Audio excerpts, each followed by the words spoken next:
You ask Tiger to solve. This deals with linear equations with one unknown. The final result is x equals -1/2. Let's solve it step by step. Simplify the expression. Simplify the arithmetic.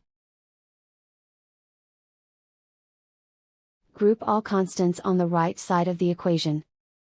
Subtract 17 from both sides. Simplify the arithmetic.